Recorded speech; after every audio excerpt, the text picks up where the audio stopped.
The air inside the law office felt like it had been sucked out by a vacuum. It was cold, smelling of old paper and expensive floor wax.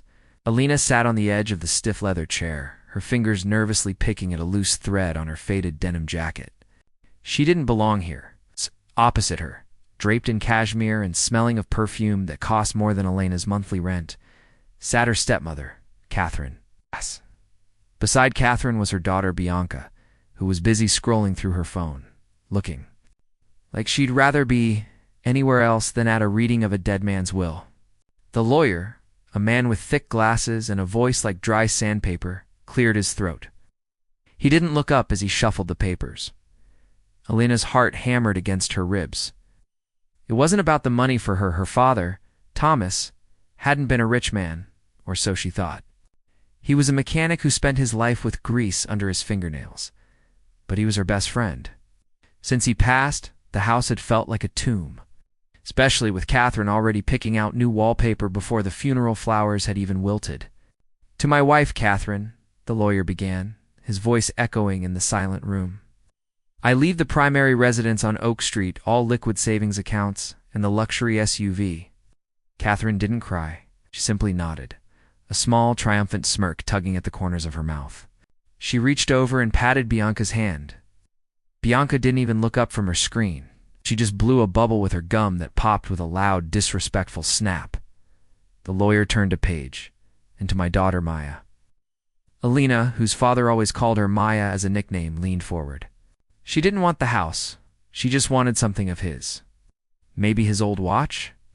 Maybe the vintage toolbox he used to teach her how to change a tire when she was 10. "I leave my 1994 sedan," the lawyer finished. "In the contents of the glove box." There was a beat of silence. Then Bianca burst out laughing. It wasn't a small chuckle. It was a loud, mocking bray that filled the room. "The beige bucket," Bianca gasped between laughs. "That rusted-out piece of junk that sits in the driveway. Leaking oil? Dad gave you a literal pile of scrap metal, Maya." How fitting. Catherine didn't laugh, but her eyes were cold and filled with a cruel kind of pity. "Well, Thomas always knew you had a simple taste, dear. At least you won't have to walk to your shifts at the diner anymore. Though I'd be surprised if that thing even makes it to the end of the block without the engine falling out." Alina felt the heat crawl up her neck. Her eyes stung, but she refused to let a single tear fall in front of them. She reached out and took the heavy, tarnished brass key from the lawyer's desk. It felt cold in her palm. It was the key, too. A car she had spent her childhood in, a car that smelled like peppermint and old upholstery. "Is that all?" Lena asked, her voice trembling slightly despite her best efforts. "That is all for you," the lawyer said, finally looking at her with a flicker of something that looked like sympathy. "The car is parked in the back lot. Your father was very insistent that you take possession of it immediately." As Alina stood up to leave, Catherine leaned back, smoothing her skirt. "Don't forget to move that eyesore off my property by tomorrow morning, Maya. I've already called the contractors to start the renovations. I don't want your inheritance leaking fluids on the new driveway." Alina walked out of the office, the sound of Bianca's muffled giggling following her down the hallway. She stepped out into the bright, unforgiving sunlight of the parking lot. There, tucked in the far corner away from the shiny Mercedes and BMWs, sat the car. It was a dull, sandy beige color. The clear coat was peeling off the hood like sunburned skin. The left blinker was cracked, held together by a piece of yellowing tape. It looked exhausted. It looked like a joke. Alina walked up to it, her boots crunching on the gravel. She pressed her hand against the warm metal of the driver's side door. "Just you and me, old friend," she whispered. She climbed inside. The interior hit her with a wave of nostalgia so strong it made her dizzy. Ow! It smelled exactly like her father tobacco. WD-40, and those little pine tree air fresheners. She sat there for a long time, gripping the steering wheel. To everyone else, this was a piece of trash he had dumped on her to save on towing fees. But as she looked at the worn-out seats, she remembered him singing along to the radio on their way to get ice cream.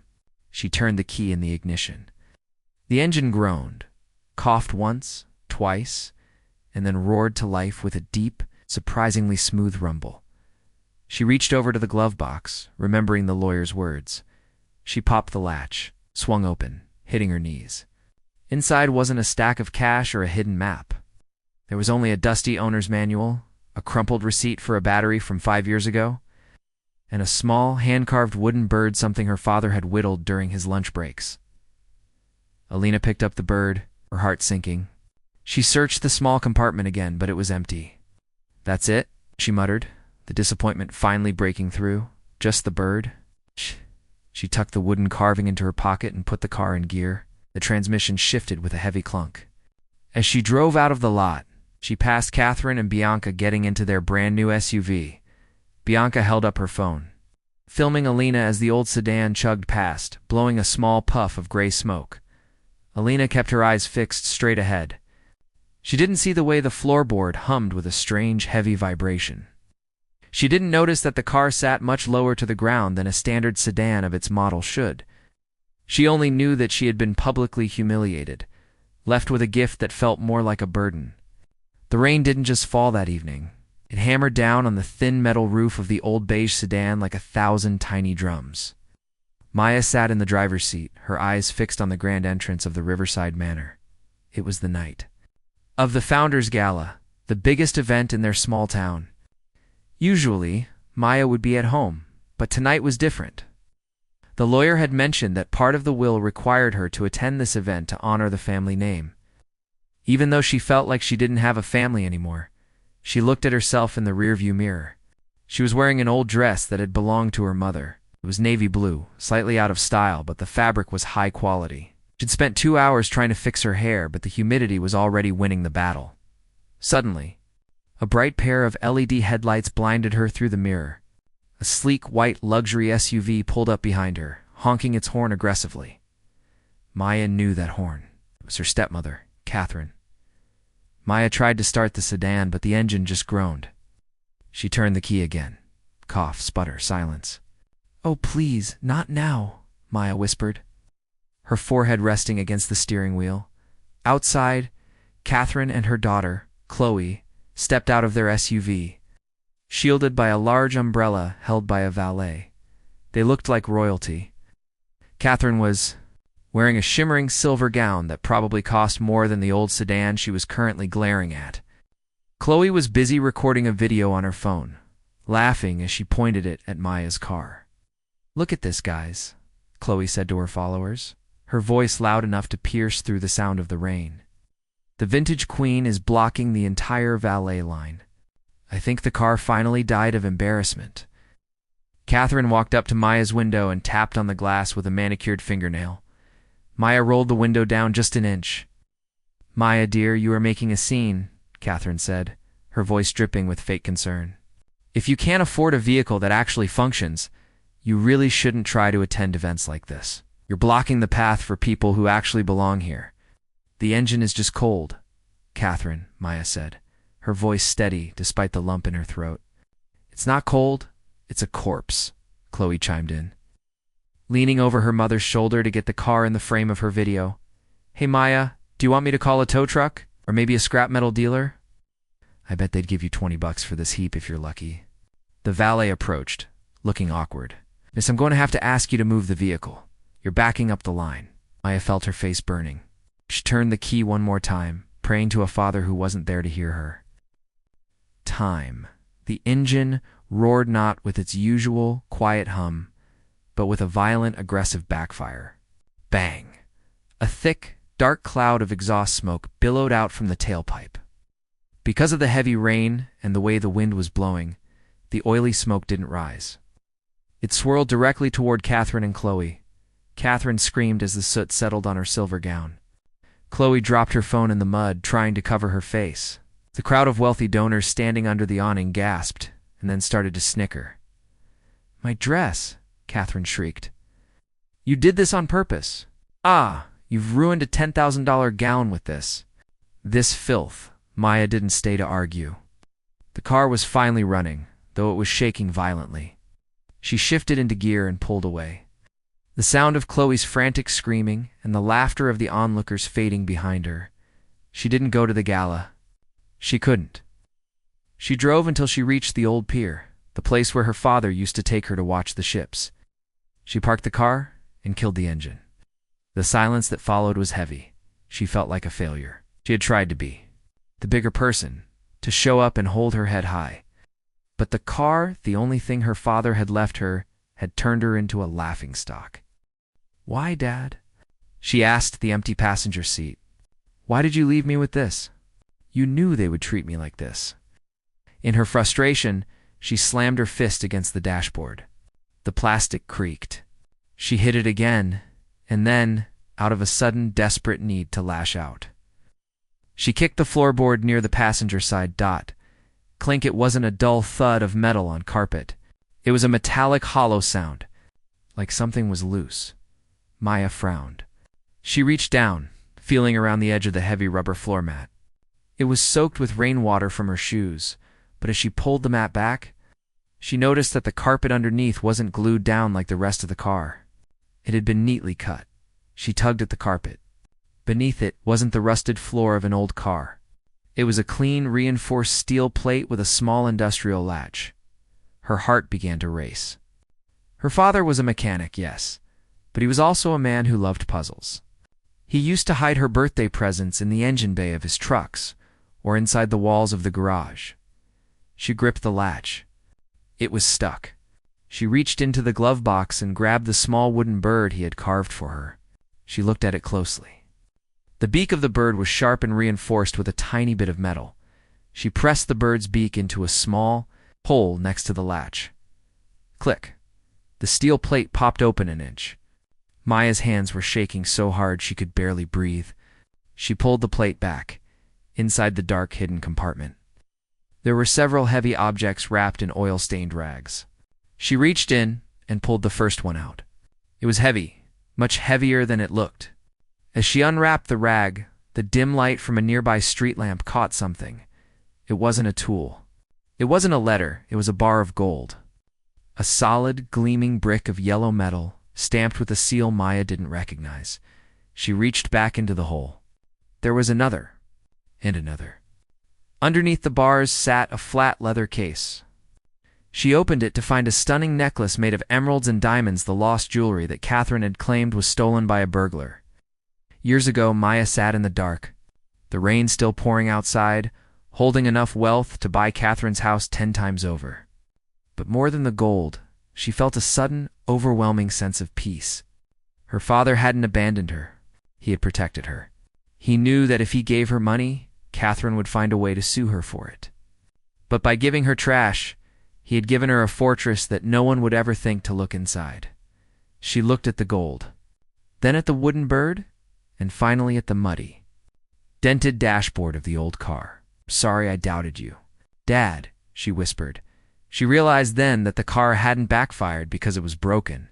It had backfired because the weight of the gold was shifting against the exhaust heat shield. The car wasn't dying. It was just carrying a heavy secret. Maya wiped her tears, a new, sharp look entering her eyes. The junkyard queen was gone. Tomorrow, the game was going to change. The rain had slowed to a steady slut. Rhythmic tap against the windshield, but the world inside the car had changed forever. Alina sat in the dark, her hands stained with a mixture of old engine grease and the cold, metallic dust of the gold bars. She didn't feel like a rich woman yet. She felt like someone who had just discovered a secret door in a house she had lived in her whole life. She looked down at the compartment. It wasn't just a hole in the floor. It was a masterpiece of engineering. Her father had welded a secondary steel box into the chassis of the car. It was genius. To any mechanic looking from underneath, it just looked like a heavy-duty frame reinforcement for an old, heavy car. To the taxman, or a greedy stepmother, it was just a rusty floorboard. Alina picked up the leather case she had found beneath the gold. With trembling fingers, she flicked the latch. Inside sat a necklace that took her breath away. It was a river of diamonds leading to a central emerald the size of a pigeon's egg. She remembered this. She remembered her mother wearing it in a grainy old photograph taken at a park before she got sick. Catherine had told everyone that the necklace had been sold to pay for medical bills, but here it was. Her father had saved the most precious piece of her mother's soul from Catherine's grasp. He knew, Alina whispered to the empty car. He knew they would strip me of everything else. She realized she couldn't stay at the pier. If the car was spotted here, or if she was seen handling this kind of wealth, she would be in danger. She carefully replaced the gold bars, wrapping them tightly in the old rags so they wouldn't clink against each other while she drove. She pressed the steel plate back down until it clicked and smoothed the carpet over it. She replaced the heavy rubber mat, making sure it looked exactly as it had before. She started the engine. It still had that deep, heavy rumble. But now, Alina understood why. The car was carrying hundreds of pounds of extra weight. She drove slowly, avoiding every pothole, her heart jumping every time she saw a police car or even a neighbor's headlights. When she reached her small, cramped apartment on the edge of town, she didn't feel safe. She lived in a building with thin walls and a landlord who was always looking for a reason to raise the rent. She couldn't bring the gold inside. It was safer in the car that everyone laughed at, the car that no one would ever dream of stealing. That night, Alina didn't sleep. She sat by her window, looking down at the parking lot, watching the street lamps reflect off the beige, peeling paint of the sedan. She realized she had to be smart. If she suddenly showed up with a new house and a new life, Catherine would call the police or a lawyer. She had to play the long game. The next morning, the sun rose with a cruel brightness. Alina's phone buzzed on the nightstand. It was a text from her stepsister, Chloe. It was a link to a video. Alina clicked it. It was the footage from the night before at the gala. The video showed Alina's car backfiring, smoke engulfing Catherine's silver dress, and Alina driving away like a fugitive.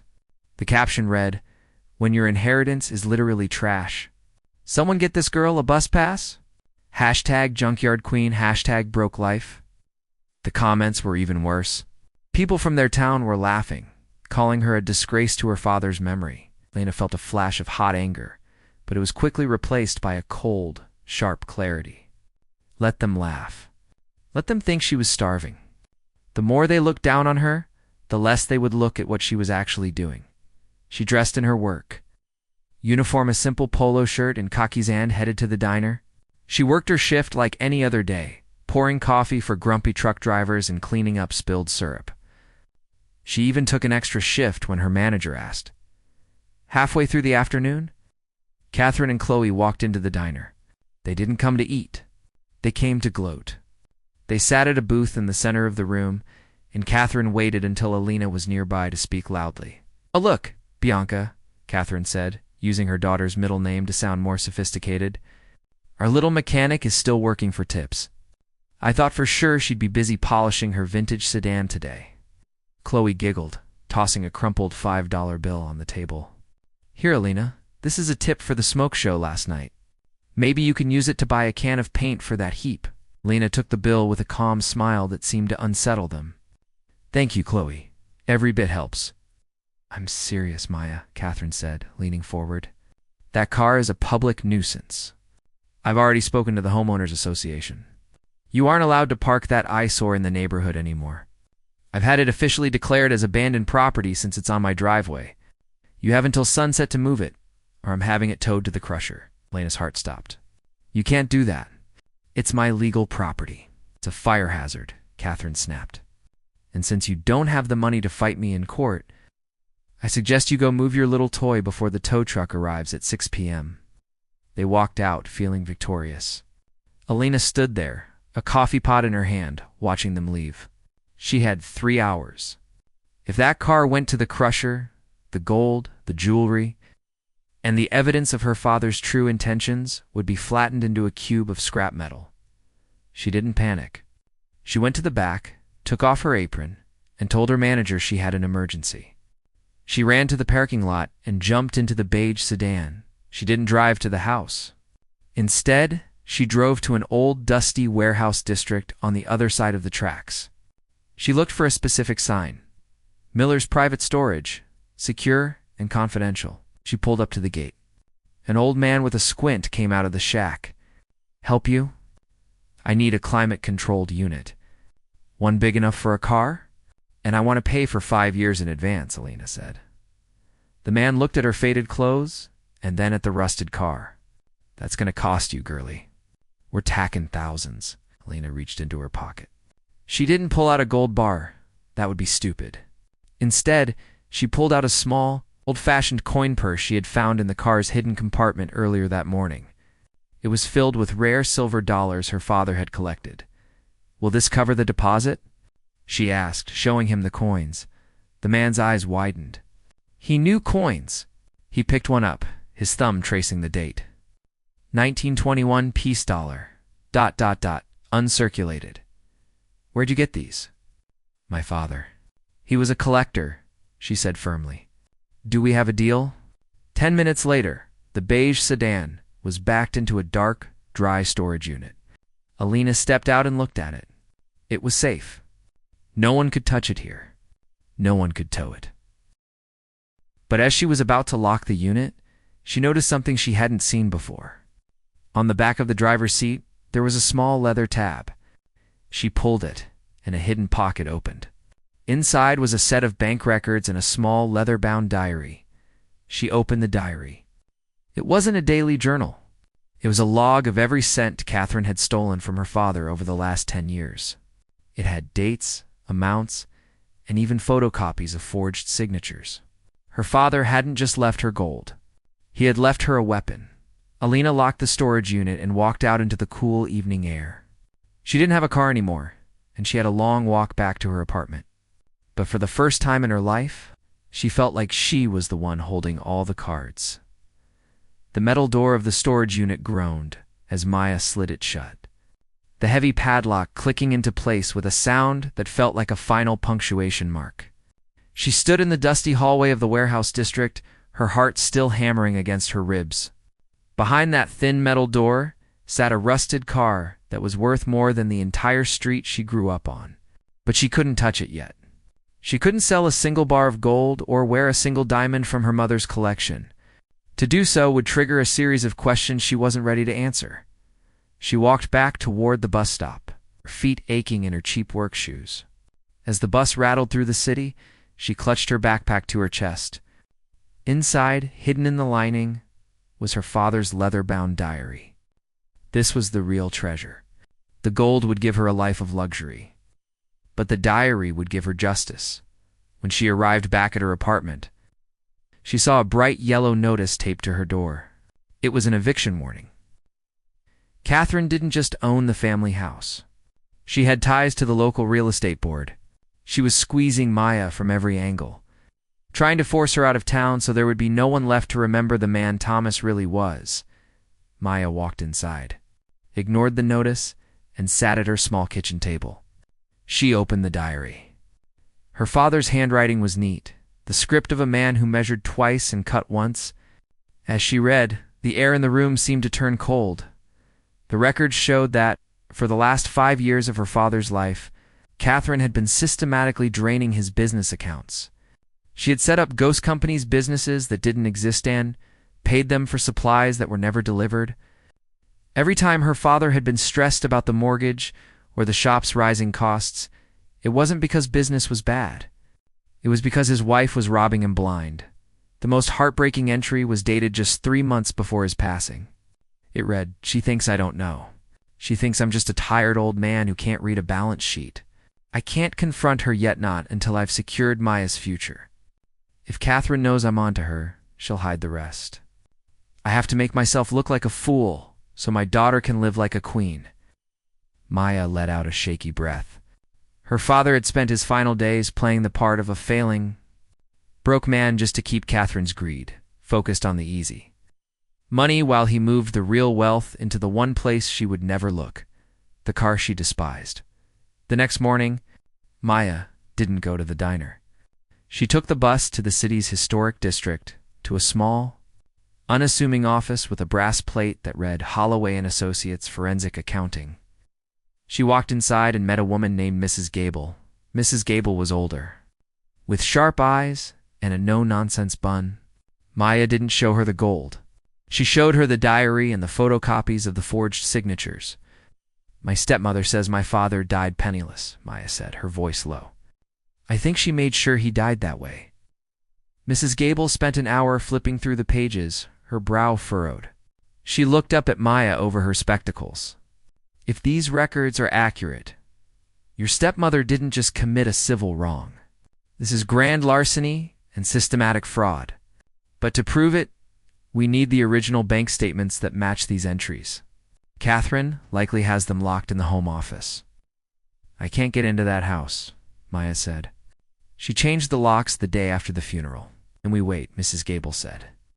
In 2 weeks, there is a legal audit of your father's estate. It's a standard procedure for large holdings. Catherine will have to present her books.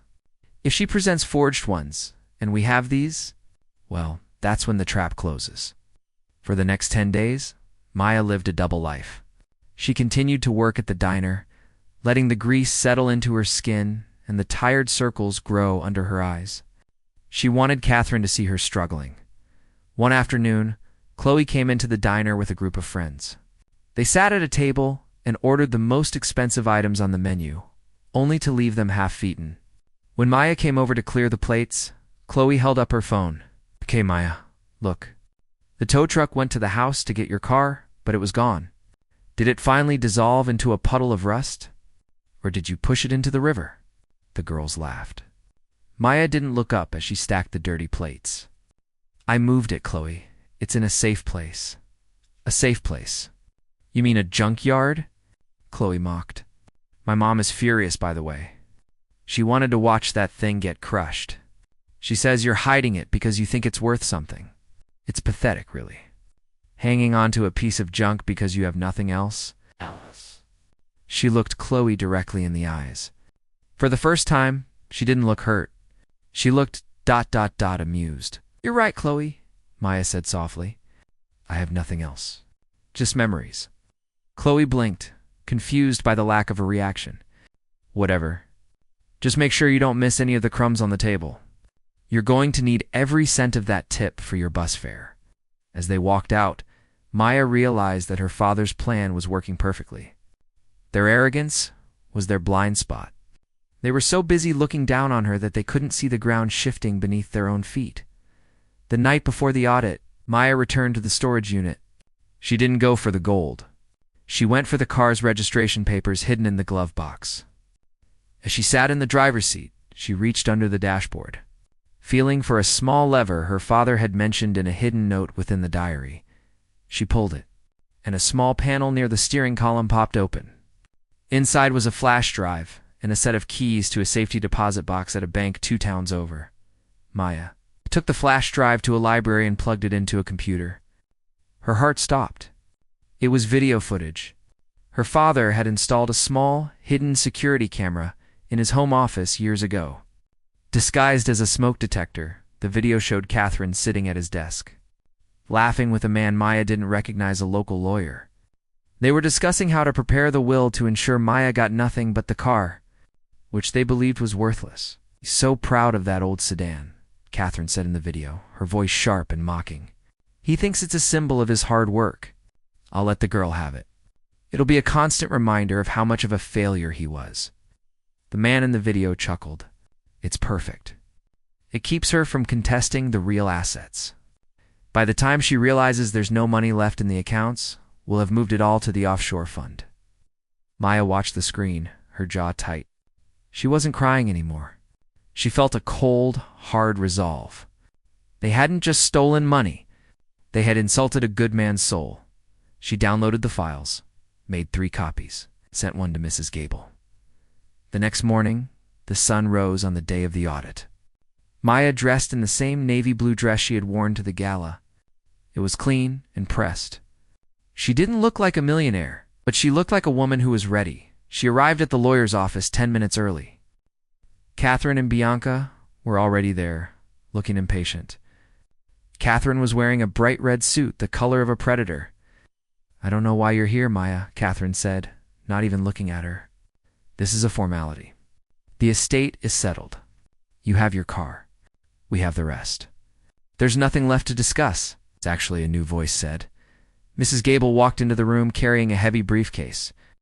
Behind her were 2 men in dark suits, representatives from the state auditor's office. Catherine's face went pale, the red of her suit suddenly looking much too bright against her skin. Who are you? This is a private meeting. It was a private meeting, Mrs. Gable said. Taking a seat next to Maya, but we've recently come into possession of some new evidence regarding the emptied accounts of the deceased. We're here to ensure the will is executed, accurately. Maya looked at Catherine. For the first time, the older woman looked small. The junkyard queen sat perfectly still. The brass key to the beige sedan resting on the table in front of her like a silent witness. The conference room was so quiet that Maya could hear the ticking of the clock on the wall and the frantic, shallow breathing of Catherine sitting across from her. The two men from the state auditor's office didn't smile. They didn't even look at the expensive coffee Catherine had ordered for the table. They only looked at the numbers. Mrs. Gable, Maya's accountant, opened her briefcase with a slow, deliberate click. She pulled out the diary and the flash drive. Catherine's eyes fixed on the small leather book, and for a second, a flash of recognition crossed her face. Her hand went to her throat, her fingers fumbling with the silk scarf she wore. Before we begin the final tally of the estate, Mrs. Gable said, her voice calm and steady, we need to address some discrepancies. According to the records provided by the estate's executor, Catherine, the business accounts were drained by bad investments made by Thomas before his passing. However, we have found a second set of books. Catherine tried to laugh, but it came out as a sharp, panicked sound. That's ridiculous. Thomas was a mechanic, not a banker. He didn't keep books. He barely kept a checkbook. Whatever that girl gave you is a fabrication. She's desperate for money because she's realized that a rusted-out car isn't going to pay her rent. It's not just a book, Catherine, Maya said quietly. It was the first time she had spoken, and the sound of her voice made Bianca look up from her phone. It's a map. It's a map of every dollar you moved. Every ghost company you created. Dad knew. He knew for years. The lead auditor leaned forward. We have already verified the signatures on the documents found in this diary against the bank's original records. They don't match Thomas's handwriting. They do, however, match the signature on Catherine's marriage license. The room seemed to shrink. Catherine's face shifted from pale to a mottled, angry red. She turned to the lawyer sitting next to her, the same man Maya had seen on the hidden video. The lawyer was sweating. He wouldn't look at her. He knew the ship was sinking, and he was already looking for a life jacket. This is a setup. Catherine shouted, slamming her hand on the table. I am his wife. I spent years taking care of him while he sat in that greasy garage. I earned that money. You stole it, Maya corrected her. And you didn't just steal the money. You stole the jewelry he had set aside for me, my mother's jewelry. That jewelry was sold. Catherine screamed. It's gone. There's nothing left. Maya stood up. She felt a strange sense of calm. The weight she had been carrying since the funeral, the weight of being the poor, neglected daughter, was gone. She reached into her bag and pulled out a single item. She didn't pull out a gold bar. She pulled out the emerald necklace she had found in the car. The green stone caught the fluorescent light of the office, glowing with a deep inner fire. Catherine's mouth fell open. She lunged across the table, her polished nails clawing for the necklace. Where did you get that? I looked everywhere. I tore that house apart. Where was it? The auditors moved quickly, stepping between Catherine and Maya. One of them took the necklace carefully. This was listed as lost or stolen in the insurance claims Catherine filed 3 years ago. She collected a 6-figure payout for this. Which means, Mrs. Gable added, that in addition to fraud and embezzlement, we are now looking at insurance fraud. Maya found this in the one place Catherine was too proud to look, in the worthless car. The next hour was a blur of legal terms and cold reality. Because of the evidence of fraud, the entire will was frozen. Catherine was informed that she was being stripped of her status as executor. The house, the accounts, and the luxury SUV were all placed under a legal lien. Catherine and Bianca were told they had 48 hours to vacate the property until a full investigation was completed, as they walked out of the office. The hallway felt 10 miles long. Catherine was being escorted by a security guard to ensure she didn't take anything from the office.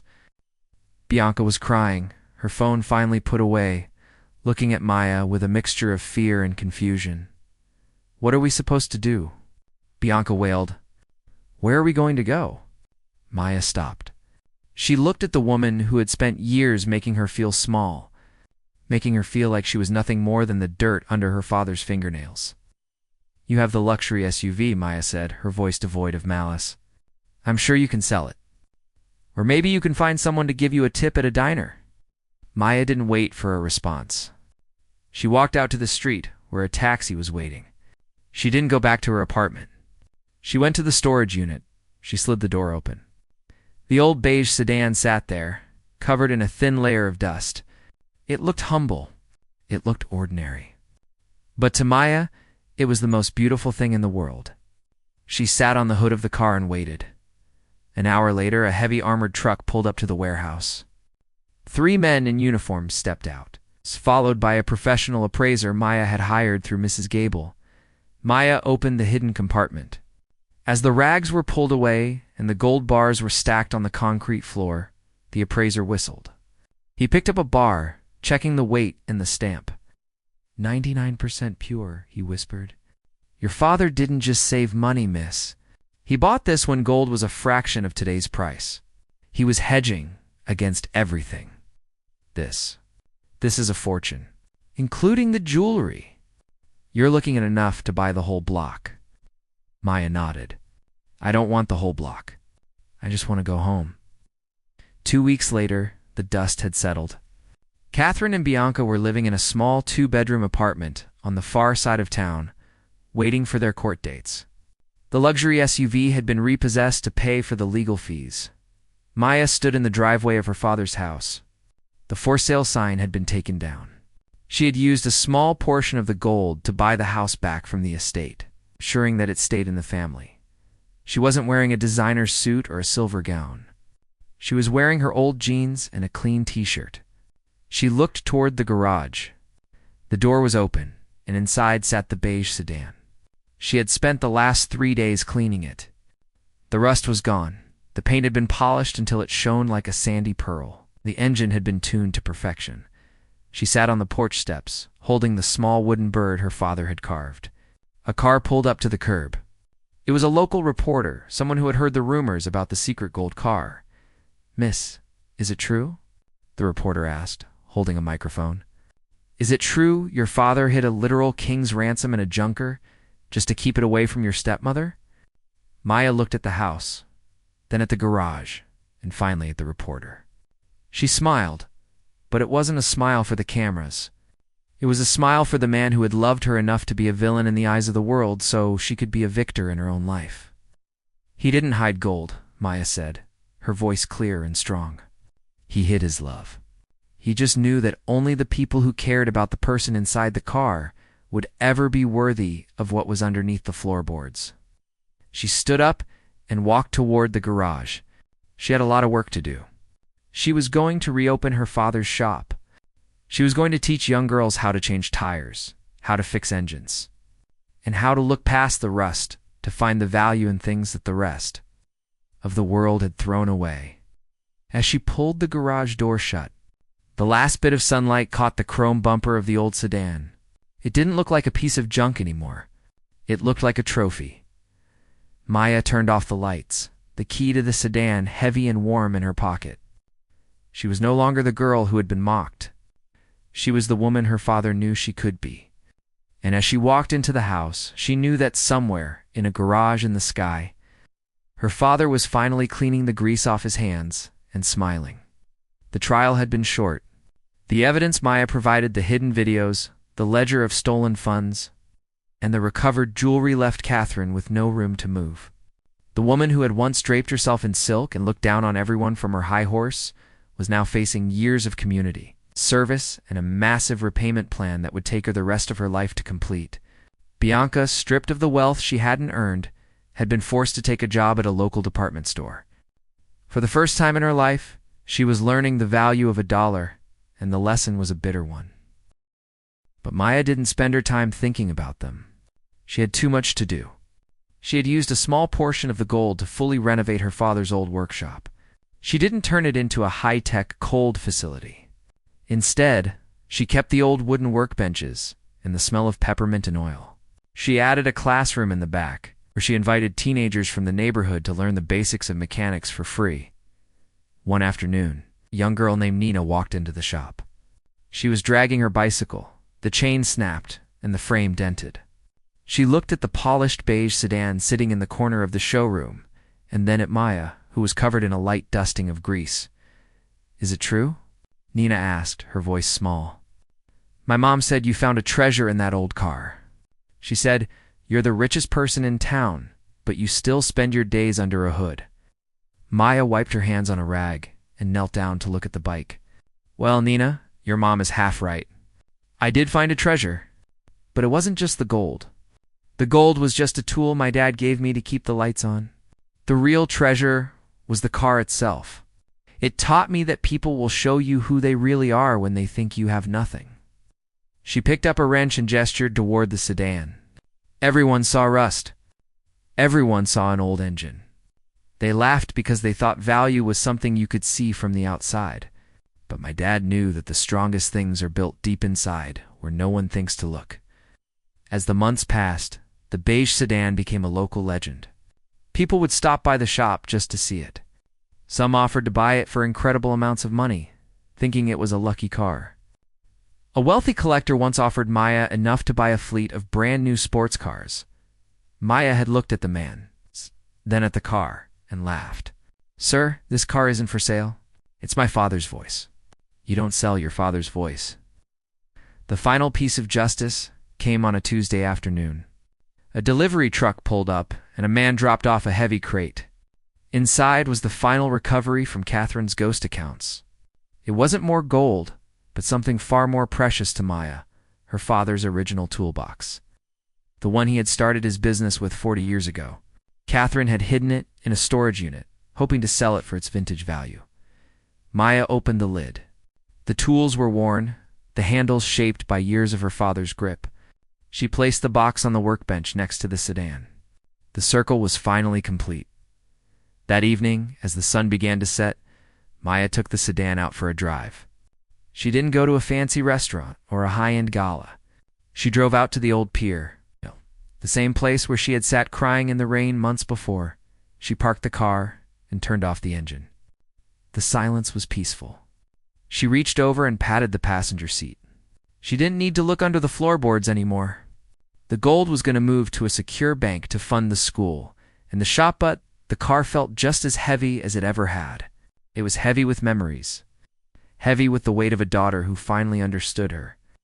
Father's silent language. She realized then that life was a lot like that old car. It gets dented. It gets mocked. People will try to tell you that you're worth nothing because you don't shine the way they want you to. But if you keep your engine running and you stay true to the path, eventually the smoke clears. And when it does, the people who stayed by you when you were rusty are the only ones who deserve to see the gold. Maya started the car. It roared to life, no backfiring this time. Just a pure, powerful sound.